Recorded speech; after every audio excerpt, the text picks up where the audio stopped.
महाकुंभ में भगदड़ को लेकर संतों में ही आपस में विवाद नजर आ रहा है। महाकुंभ में प्रशासन ने अच्छी व्यवस्था की, ये कह रहे हैं जगत गुरु रामभद्राचार्य। भगदड़ में 30 लोग ही तो मरे हैं, ये है उनका बयान। सरकार ने मौत का आंकड़ा छिपाया, ये कह रहे हैं शंकराचार्य स्वामी अविमुक्तेश्वरानंद सरस्वती। सरकार सीसीटीवी फुटेज क्यों नहीं जारी कर रही है, ये उन्होंने सवाल उठाया है। प्रशासन पर सीधे सीधे झूठ बोलने का, आंकड़ों को छिपाने का आरोप उनकी तरफ से लगाया गया। और भगदड़ को लेकर शंकराचार्य स्वामी अविमुक्तेश्वरानंद और तुलसी पीठाधीश्वर रामभद्राचार्य कैसे आमने सामने नजर आ रहे हैं अपने बयानों में, देखिए। हमारे साथ बातचीत करने के लिए ज्योतिर्मठ के शंकराचार्य स्वामी श्री अविमुक्तेश्वरानंद सरस्वती जी महाराज हैं। महाराज जी, बहुत स्वागत है आपका टीवी 9 भारतवर्ष पे। सबसे पहले मैं ये जानना चाहूंगा, जिस परिसर में, जिस प्रांगण में, जिस धरती पर हम मौजूद हैं, 29 तारीख को 1 बजे एक भगदड़ होती है, बहुत सारे लोग मारे जाते हैं। इस भगदड़ को लेकर, इस व्यवस्था को लेकर आप क्या सोचते हैं?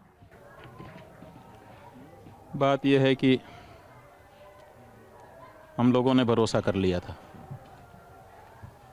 कि बहुत अच्छी और बड़ी गंभीरता से व्यवस्था की जा रही है।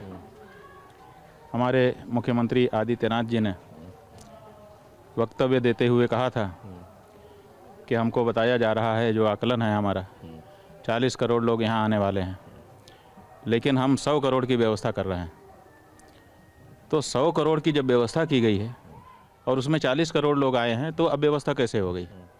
अगर 100 करोड़ की व्यवस्था होती और 140 करोड़ आ जाते, तब तो हम मानते कि ओवर क्राउड हो गया, इस कारण अब व्यवस्था हो गई। लेकिन जब आपकी 100 करोड़ की व्यवस्था थी और उसमें 40 करोड़ ही आए, और 40 करोड़ भी एक समय में तो आते नहीं हैं।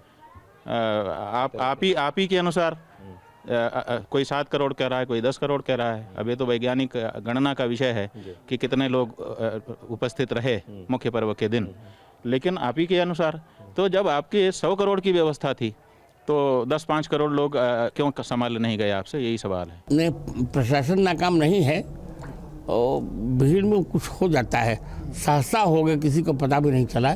पहली बात यही थी कि यात्रियों को रात्रि में नहीं नहाना चाहिए संगम में।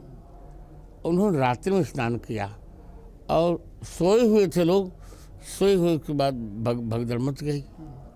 तो प्रशासन नाकाम नहीं था। घटनाएं बहुत बड़ी बड़ी होती है तो 30 लोग ही इसमें मरे हैं, बहुत नहीं मरे। और अब ऐसा कुछ कर रहे हैं कि अब घटनाएं नहीं होंगी। हमारा जो सवाल है वो ये नहीं है कि क्या घटना हो गई है, ये तो दुर्भाग्यपूर्ण घटना घटित हो गई। अब हम लोगों को रोने और पीटने के सिवाय और क्या है? लेकिन ये जो 18 घंटे के लगभग मुख्यमंत्री जी ने घटना को छुपा करके रखा और कहा कि अफवाहों पर ध्यान न दें, अफवाहों पर ध्यान न दें, सब ठीक चल रहा है, शांतिपूर्वक स्नान हो रहा है। ये 18 घंटे जो ये इतनी बड़ी घटना को छिपा करके रखा, ये बहुत पीड़ाजनक है।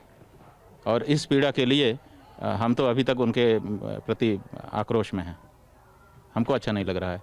क्यों छिपाया गया?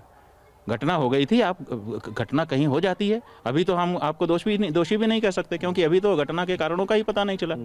आपने कोई कमेटी बनाई है, वो जांच करके तभी ना पता चलेगा कि असल में क्या हुआ। अविमुक्तेश्वरानंद शंकराचार्य हैं ही नहीं, तो जो शंकराचार्य ही नहीं वो कुछ भी कहा करे। वो तो कह रहे थे 370 धारा ही हटा ली जाए, 370 धारा फिर ला दी जाए। तो जिनको राष्ट्र का कुछ ज्ञान है उसको कुछ क्या कहा जाए? मैं 20 बार कह रहा हूँ, वो शंकराचार्य है ही नहीं, ही इज नॉट शंकराचार्य। मुख्यमंत्री ने छिपाया, ये प्रमाणित हो चुका है, इसलिए एक्शन उनके ऊपर पहले होना चाहिए। वो एक्शन नहीं हो रहा है।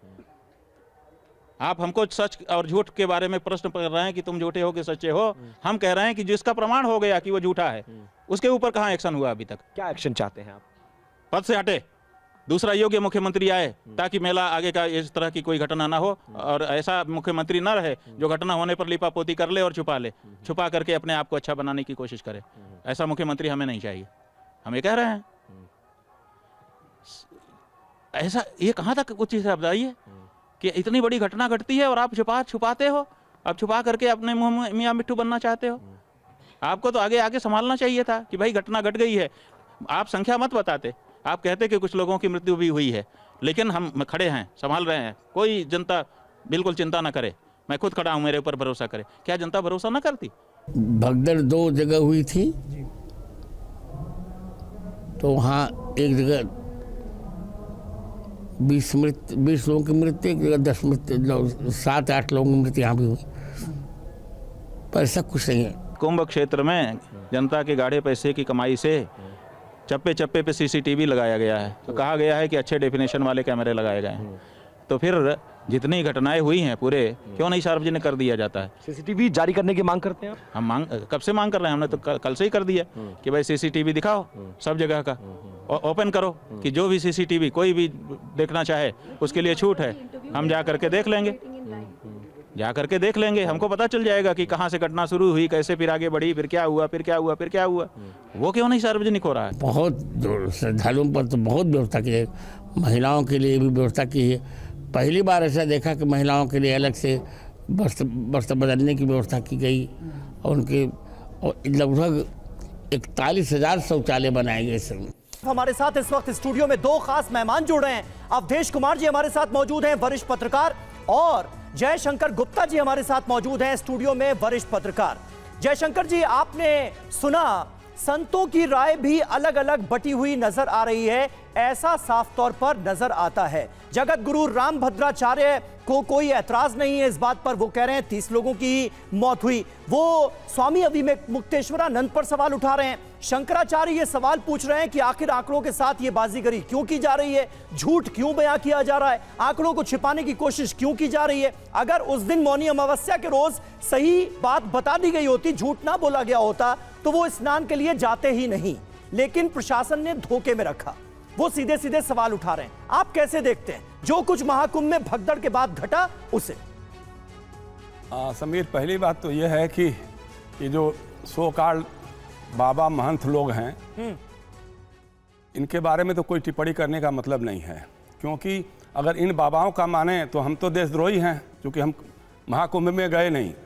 एक पाखंडी बाबा है जो अपने को क्या भोगेश्वरानंद, क्या शास्त्री कौन बोलता है, क्या नाम उसका है कुछ, तो वो कह रहा था जो नहीं आ रहे हैं वो तो देशद्रोही हैं। तो इसका मतलब हम देशद्रोही हैं, और मुझे लगता है कि साथ प्रधानमंत्री नरेंद्र मोदी भी नहीं जा पा रहे हैं। 5 तारीख को उनको जाना था, तो साथ वो भी देशद्रोही हो गए इन लोगों की निगाह में। तो दूसरा ये जो है, ये भी पाखंडी और मठाधीश है, इसको समझ में नहीं आ रहा है, कह रहा है मोक्ष प्राप्त हुआ। अरे भाई, जब जयशंकर जी अब वो बहुत वरिष्ठ संत हैं, 2000 थोड़ा सा अल्फाजों पर काबू रखना। नहीं, आप सोचिए बयान पर आप समीर, आप सोचिए 2013 में जो लोग मरे थे कुंभ में रेलवे स्टेशन पे, वो क्या मोक्ष नहीं प्राप्त किए थे? उनको लेकर के क्या इन लोगों की टिप्पणियां थी उस समय? दूसरी बात यह है, भाई मर रहे हैं लोग, तड़प रहे हैं लोग, इतना बड़ा आयोजन, इतनी बड़ी भीड़ शायद कभी नहीं हुई, लेकिन इतनी बदइंतजामी भी कभी नहीं हुई। और जिस तरह से छिपाया गया तथ्यों को, भाई उस दिन 3 घटनाएं हुई थी, एक झूसी में हुई थी, एक संगम के तट पे हुई थी, और एक महामंडलेश्वर की गाड़ी से कुचल करके लोग मरे थे, वहाँ भी भगदड़ मची थी, उसमें भी काफ़ी लोग मरे थे। अभी जो हमारा घर है वहीं पे इलाहाबाद में, बच्चों की ये बोल रहा हूँ तो बहुत मन में गुस्सा है, आक्रोश है। दारागंज में मेरा घर है, हम जानते हैं कुंभ, कई बार हम लोगों ने देखा भी है कुंभ को, लेकिन इतनी बदइंतजामी, वीआईपी दर्शन कराना है तो साधुओं को इधर से जाना है, तो भगदड़, कोई वहाँ से कमिश्नर लोग के फोन कर रहा है कि उठो जागो, जल्दी जल्दी जालो, भगदड़ मच सकती है, मतलब भगदड़ का आप आह्वान कर रहे हैं।